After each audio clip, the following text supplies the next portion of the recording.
Equal triangles എന്നുള്ള ലെസനാണ് പഠിച്ചുകൊണ്ടിരിക്കുന്നത്. അതിൽ നമ്മൾ രണ്ട് ട്രയാങ്കിൾസിന്റെ സൈഡ്സ് ഈക്വൽ ആണെങ്കിൽ ആംഗിൾസ് ഈക്വൽ ആണെന്ന് പഠിച്ചു. പിന്നെ അതിൻ്റെ കൂടെ വേറൊരു കാര്യം കൂടി പഠിച്ചു.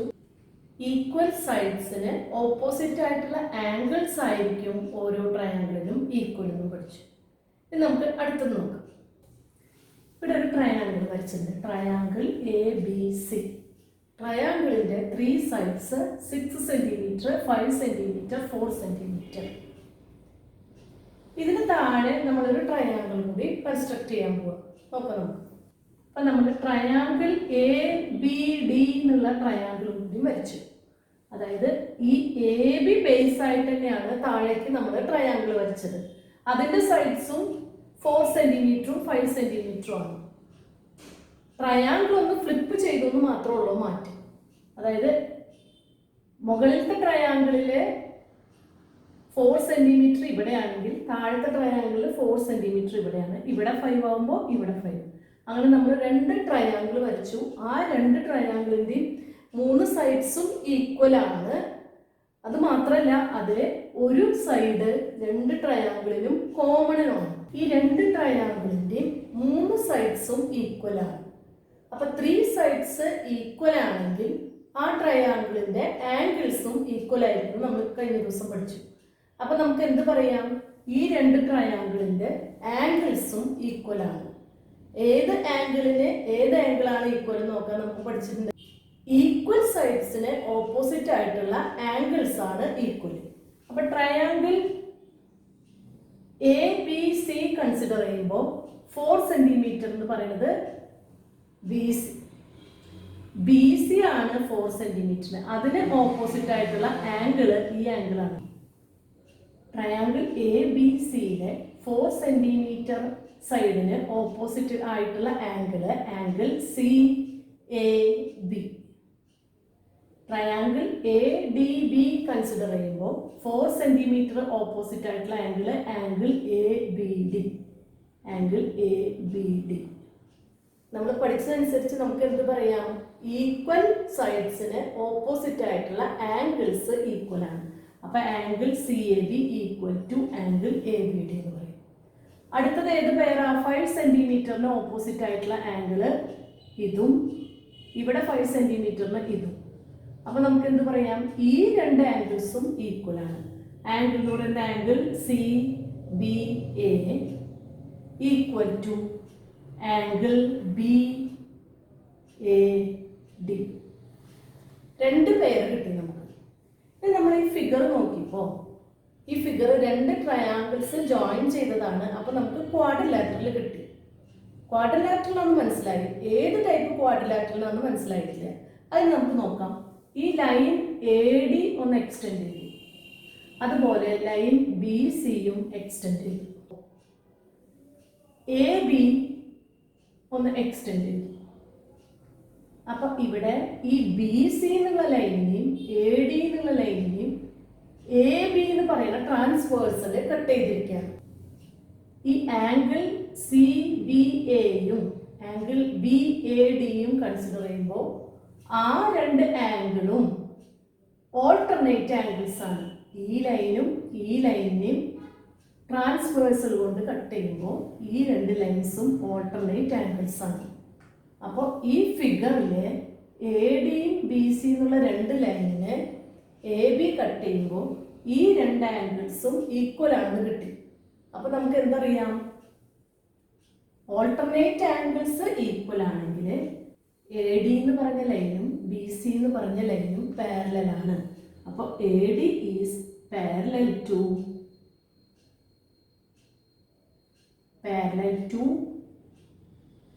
BC. AD is parallel to BC. അതുപോലെ തന്നെ ACയും BDയും കൺസിഡർ ചെയ്യുമ്പോൾ AB അഗൈൻ ട്രാൻസ്വേഴ്സൽ ആണ്. അപ്പോൾ നമുക്ക് എന്ത് കിട്ടും? ഈ രണ്ട് ആംഗിൾസും ഓൾട്ടർനേറ്റ് ആംഗിൾസ് ആണ്. ഈ ഓൾട്ടർനേറ്റ് ആംഗിൾസ് ഇത് ഈക്വൽ ആണ്. അപ്പോൾ നമുക്ക് എന്ത് പറയാൻ പറ്റും? അപ്പോൾ ആ രണ്ട് ലൈൻസും പാരലൽ ആയതുകൊണ്ട് നമുക്ക് പറയാം ഈ ഫിഗർ പാരലോഗ്രാം ആണ്. പാരലോഗ്രാമിന്റെ കണ്ടീഷൻ എന്താ? two opposite pair of lines are parallel. രണ്ട് പെയർ ഓഫ് ലൈൻസ് പാരലൽ ആണെങ്കിൽ നമുക്ക് ആ ഫിഗർ പാരലോഗ്രാം ആണെന്ന് പറയാം. ഈ പാരലോഗ്രാം നമ്മൾ വരച്ചപ്പോൾ നമുക്ക് ഏതൊക്കെ മെഷേഴ്സ് കിട്ടി? ഈ എ ബി എന്ന് പറഞ്ഞ ലൈൻ ഈ പാരലോഗ്രാമിന്റെ ഡയഗണലാണ്. പിന്നെ നമുക്ക് ഈ രണ്ട് സൈഡ് 4 സെന്റിമീറ്റർ കിട്ടി, ഈ രണ്ട് സൈഡ് 5 സെന്റിമീറ്ററും തന്നിട്ടുണ്ടായിരുന്നു. അപ്പൊ നമുക്കൊരു പാരലോഗ്രാം കൺസ്ട്രക്ട് ചെയ്യണമെങ്കിൽ ഡയഗണലും രണ്ട് സൈഡ്സും അറിഞ്ഞാൽ നമുക്ക് പാരലോഗ്രാം കൺസ്ട്രക്ട് ചെയ്യാൻ പറ്റും. അപ്പൊ അങ്ങനെ ഒരു കൺസ്ട്രക്ഷൻ ആണ് അടുത്ത് പഠിക്കാൻ പോണത്. അടുത്ത് നമുക്ക് പാരലോഗ്രാം കൺസ്ട്രക്ട് ചെയ്ത് നോക്കാം. പാരലോഗ്രാമിന്റെ ഡയഗണലും തന്നിട്ടുണ്ടായിരിക്കും, രണ്ട് സൈഡും തന്നിട്ടുണ്ടായിരിക്കും. പേജ് നമ്പർ 11 ഒരു ക്വസ്റ്റ്യൻ ഉണ്ട്. Draw A parallelogram of sides 5 centimetre and 6 centimetre and 1 diagonal 8 centimetres. Sides തന്നിട്ടുണ്ട്, ഡയഗണൽ തന്നിട്ടുണ്ട്. അപ്പൊ നമ്മൾ ആദ്യം ഒരു റഫ് ഫിഗർ വരച്ചു നോക്കാം. എന്താണ് തന്നിട്ടുള്ളത്? ഏത് കൺസ്ട്രക്ഷനും ആദ്യം നമ്മൾ റഫ് ഫിഗർ വരച്ചു നോക്കാം. അപ്പൊ ഒരു പാരലോഗ്രാം വരച്ചു. A B C D measures sides 5 centimetre. അപ്പോൾ ഇത് 5 സെന്റിമീറ്റർ ആണെങ്കിൽ അതിന്റെ ഓപ്പോസിറ്റ് ആയിട്ടുള്ള സൈഡ് 5 സെന്റിമീറ്റർ. Next 6 centimetre. അപ്പൊ ഇതും 6 സെന്റിമീറ്റർ, ഇതും 6 സെന്റിമീറ്റർ. നെക്സ്റ്റ് തന്നിട്ടുള്ള മെഷർ ഡയഗണൽ ആണ്. Diagonal 8 centimetre. കൺസ്ട്രക്ട് ചെയ്യുമ്പോൾ ആദ്യം വരയ്ക്കേണ്ടത് ഡയഗണൽ ആണ്. അപ്പൊ ആദ്യം എന്ത് വേണം? ഡയഗണൽ 8 സെന്റിമീറ്റർ വരയ്ക്കണം. സ്കെയിൽ മെഷർ എടുത്ത് 8 സെന്റിമീറ്റർ ഡയഗണൽ വരച്ചു. നമ്മൾ ഈ പാരലോഗ്രാം കൺസ്ട്രക്ട് ചെയ്യുന്നത് രണ്ട് ട്രയാങ്കിൾസ് വരച്ചിട്ടാണ്. ഇപ്പൊ തന്നെ മുൻപ് കണ്ടു, രണ്ട് ട്രയാങ്കിൾസ് ഒരുമിച്ച് വരച്ചപ്പോൾ നമുക്ക് പാരലോഗ്രാം എന്നുള്ള ഫിഗർ കിട്ടി. ആ ഐഡിയ ആണ് ഇവിടെ യൂസ് ചെയ്യുന്നത്. ഈ ഡയഗണൽ 8 സെന്റിമീറ്റർ വരച്ചു. അത് അപ്പൊ ഈ 8 സെന്റിമീറ്ററിന്റെ ഇവിടെയും ഒരു ട്രയാങ്കിൾ ഉണ്ട്, ഇവിടെയും ഒരു ട്രയാങ്കിൾ ഉണ്ട്. ആ രണ്ട് ട്രയാങ്കിൾ ആണ് നമ്മൾ കൺസ്ട്രക്ട് ചെയ്യാൻ പോകുന്നത്. അപ്പൊ 8 സെന്റിമീറ്റർ ആദ്യം ഡയഗണൽ വരച്ച് ഇവിടുന്ന് 5 സെന്റിമീറ്റർ കോമ്പസില് മെഷർ ചെയ്ത് ആർക്ക് വരച്ചു. ഇവിടെ നിന്നും 6 സെന്റിമീറ്ററും മാർക്ക് ചെയ്തു. അപ്പൊ നമുക്ക് കിട്ടുന്ന പോയിന്റ് ഏതാ? എ. അപ്പൊ ഡിന്ന് 5 സെന്റിമീറ്റർ എടുത്ത് ആർക്ക് വരച്ചു, ബിന്ന് 6 സെന്റിമീറ്റർ മാർക്ക് വരച്ചു. അപ്പൊ നമുക്ക് എ എന്നുള്ള പോയിന്റ് കിട്ടി. അടുത്തത് താഴെ ഡിന്ന് ഡി സി 6 സെന്റിമീറ്റർ. അപ്പൊ ഡിന്ന് 6 സെന്റിമീറ്ററിൽ ഒരു ആർക്ക് വരച്ചു, ബിന്ന് സി കിട്ടാനായിട്ട് 5 സെന്റിമീറ്ററിൽ ഒരു ആർക്ക് വരച്ചു. അപ്പൊ നമുക്ക് സി എന്നുള്ള പോയിന്റ് കിട്ടി. അപ്പൊ ജോയിൻ ചെയ്തു. D C 6 centimetre, B C 5 centimetre. അപ്പൊ നമുക്ക് പാരലോഗ്രാം കിട്ടി. അപ്പൊ നമ്മൾ പഠിച്ചത് എന്താ? പാരലോഗ്രാമിന്റെ കൺസ്ട്രക്ഷൻ ആണ്. തന്നിരിക്കുന്ന മെഷേഴ്സ് ഏതൊക്കെയാണ്? ഡയഗണലും രണ്ട് സൈഡ്സും. അപ്പൊ 3 മെഷേഴ്സ് കിട്ടിയാൽ നമുക്ക് പാരലോഗ്രാം വരയ്ക്കാൻ പറ്റും. ടെക്സ്റ്റ് ബുക്കിലെ പേജ് നമ്പർ 11 ക്വസ്റ്റ്യൻ ആണ്.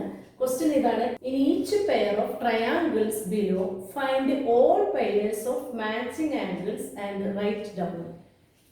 രണ്ട് ട്രയാങ്കിൾസ് തന്നിട്ടുണ്ട്. ആ രണ്ട് ട്രയാങ്കിൾസിന്റെ ഈക്വൽ ആംഗിൾസ് എഴുതണം. അപ്പൊ നമുക്ക് നോക്കിയപ്പോ ഈ രണ്ട് ട്രയാങ്കിളിന്റെയും സൈഡ്സ് ഈക്വൽ ആണ്. സൈഡ്സ് ഈക്വൽ ആണെങ്കിൽ ആംഗിൾസ് ഈക്വൽ ആണ്. ആംഗിൾസ് ഏതാണെന്ന് കണ്ടുപിടിക്കാൻ ഈക്വൽ സൈഡ്സിന് ഓപ്പോസിറ്റ് ആയിട്ടുള്ള ആംഗിൾസ് ആണ് ഈക്വൽ. അപ്പൊ നമ്മൾ ഈ ഫിഗറിൽ ഈക്വൽ സൈഡ്സ് നോക്കുക, അതിന്റെ ഓപ്പോസിറ്റ് ആയിട്ടുള്ള ആംഗിൾസ് നോക്കുക. ട്രയാങ്കിൾ എ ബി സിയിൽ 4 സെന്റിമീറ്റർ എ സി ആണ്. അതുപോലെ ട്രയാങ്കിൾ പി ക്യു ആർ നോക്കുമ്പോൾ 4 സെന്റിമീറ്റർ. അപ്പൊ ഈ രണ്ട് 4 സെന്റിമീറ്റർ സൈഡ്സിന്റെ ഓപ്പോസിറ്റ് ആയിട്ടുള്ള ആംഗിൾസ് ഈക്വൽ ആണ്. അപ്പൊ എ സിക്ക് ഓപ്പോസിറ്റ് ആയിട്ടുള്ള ആംഗിൾ ഇത്. അതുപോലെ ആർ ക്യു ആണ് 4 സെന്റിമീറ്റർ, അതിന് ഓപ്പോസിറ്റ് ആയിട്ടുള്ള ആംഗിൾ ഇത്. അപ്പൊ ഈ രണ്ട് ആംഗിൾസും ഈക്വൽ ആണ്. നെക്സ്റ്റ് 5 സെന്റിമീറ്റർ എടുത്തു. 5 സെന്റിമീറ്ററിന് ഓപ്പോസിറ്റ് ആയിട്ടുള്ള ആംഗിൾസ് നമുക്ക് രണ്ട് ലൈൻ വരയ്ക്കാം. ഇതാണ്. ഇവിടെ 5 സെന്റിമീറ്ററിന് ഓപ്പോസിറ്റ് ആയിട്ടുള്ള ആംഗിൾ ഇതാണ്. ഇപ്പൊ 2 ലൈൻസ് വരച്ചു. അപ്പൊ ഈ ആംഗിളും ഈക്വൽ ആണ്. നെക്സ്റ്റ് 6 സെന്റിമീറ്ററിന് ഓപ്പോസിറ്റ് ആയിട്ടുള്ള ആംഗിൾ ഇതാണ്. ഇവിടെ 3 ലൈൻസ് വരച്ചു. അടുത്തത് ഇവിടെ P Q triangle P Q ആറിലെ പി ആറിന് ഓപ്പോസിറ്റ് ആയിട്ടുള്ളത് ഇത്.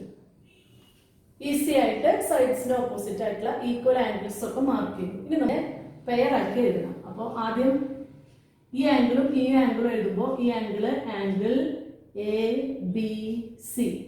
തെറ്റാതിരിക്കാനാണ് നമ്മൾ ഈ ഒരു ലൈൻ വരച്ച ആംഗിൾസ് ഈക്വൽ ആണ്, 2 ലൈൻസ് വരച്ച ആംഗിൾസ് ഈക്വൽ ആണ്, 3 ലൈൻസ് വരച്ച ആംഗിൾസും ഈക്വൽ ആണ്. അപ്പൊ angle A B C equal to ഇതിലെ ഈ angle equal to angle R P Q. R P Q. Next ഈ ആംഗിൾ എടുക്കുമ്പോൾ angle C A B equal to, ഇവിടെ 2 ലൈൻ വരച്ചത് ഇതാണ്. അപ്പൊ angle P R Q. Mark ചെയ്ത ആംഗിളിനെ ഡിനോട്ട് ചെയ്യുന്ന ലെറ്റർ എപ്പോഴും നടുവിലായിരിക്കണം എഴുതേണ്ടത്. അടുത്തത് 3 ലൈൻസ് ഉള്ളത് angle A C B equal to. Next ഇവിടെ 3 ലൈൻസ് ഉള്ളത് ആംഗിൾ പി ക്യൂ ആർ. അപ്പൊ നമുക്ക് 3 പെയർ ഓഫ് ആംഗിൾസും കിട്ടി. ആദ്യം ആംഗിൾസ് മാർക്ക് ചെയ്യുക, പിന്നെ അപ്പോൾ ഈസി ആയിട്ട് ആംഗിളിന്റെ നെയിം എടുത്തെഴുതുന്നത്. അടുത്ത ക്വസ്റ്റ്യൻ നോക്കാം. അടുത്ത ഫിഗർ ഇതാണ്. ട്രയാങ്കിൾ എൻ എം എന്നും ട്രയാങ്കിൾ എക്സ് വൈ സെഡ്. ഈ 2 ട്രയാങ്കിളിന്റെ ഈക്വൽ ആംഗിൾസ് എടുത്തെഴുതാം. സൈഡ്സ് നോക്കി 4 സെന്റിമീറ്റർ, 8 സെന്റിമീറ്റർ, 10 സെന്റിമീറ്റർ. അതിലും 4 സെന്റിമീറ്റർ, 8 സെന്റിമീറ്റർ, 10 സെന്റിമീറ്റർ. അപ്പൊ സൈഡ്സ് ഈക്വൽ ആണ്. അപ്പൊ നമുക്ക് മനസ്സിലായി ആംഗിൾസ് ഈക്വൽ ആണ്. ഇനി ഏത് ആംഗിളിന് ഈക്വൽ ആണെന്നാണ് കണ്ടുപിടിക്കുന്നത്. അപ്പൊ നമ്മൾ സൈഡ് നോക്കി 4 സെന്റിമീറ്ററിന് ഓപ്പോസിറ്റ് ആയിട്ടുള്ള ആംഗിള് ഈ ട്രയാങ്കിളില് ഈ ആംഗിൾ ആണ്. അടുത്ത ഈ ട്രയാങ്കിൾ നോക്കി ഒരു ലൈൻ വരച്ചു. ഈസി അല്ലേ? അടുത്തത് 8 സെന്റിമീറ്റർ. അടുത്ത മെഷർ നോക്കി, അപ്പോൾ ഈ അവിടെ 2 ലൈൻ വരയ്ക്കുക, തെറ്റാതിരിക്കുക. അടുത്തത് 8 സെന്റിമീറ്ററിന് ഓപ്പോസിറ്റ് ആയിട്ടുള്ളത്. അടുത്ത 10 സെന്റിമീറ്ററിന് ഓപ്പോസിറ്റ് ആയിട്ടുള്ള ഈ ഫിഗറില് ഇതും. അടുത്ത ഫിഗറിൽ 10 സെന്റിമീറ്ററിന് ഓപ്പോസിറ്റ് ആയിട്ടുള്ളത് 3 ലൈൻസ് വരച്ചു. ഇനി ലൈൻസ് നോക്കി തെറ്റാതെ ആംഗിൾസ് എടുത്തെഴുതുക. Angle N M N. ഇവിടെ അതിന് കറസ്പോണ്ടിങ് ആയിട്ടുള്ള ആംഗിൾ ഏതാ? ഇതാണ് ആംഗിൾ എക്സ് സെഡ് വൈ. അടുത്തത് 2 ലൈൻസ് വരച്ചത് ആംഗിൾ എൽ എൻ എം. അടുത്തത് 8 സെന്റിമീറ്ററിന് ഓപ്പോസിറ്റ് ആയിട്ട് 2 ലൈൻസ് ഇവിടെ വരച്ച് വെച്ചിട്ടുണ്ട്. മെഷർ ഇതാണ്. അപ്പോൾ Y X Z, angle Y X Z. അടുത്തത് 3 ലൈൻസ് ഉള്ളത് ഇതാണ് ആംഗിൾ. അപ്പൊ angle N L M equal to ആംഗിളിനെ ഡിനോട്ട് ചെയ്യുന്ന ലെറ്റർ മിഡിലും. അടുത്തത് ഇവിടെ 3 ലൈൻസ് ഉള്ളത് ഇതാണ് ആംഗിൾ. അപ്പൊ ആംഗിൾ സെഡ് വൈ എക്സ്. അപ്പൊ നമുക്ക് 3 പെയർസ് കിട്ടി. സബ്സ്ക്രൈബ് ചെയ്യാത്തവർ സബ്സ്ക്രൈബ് ചെയ്യുക. Thank you.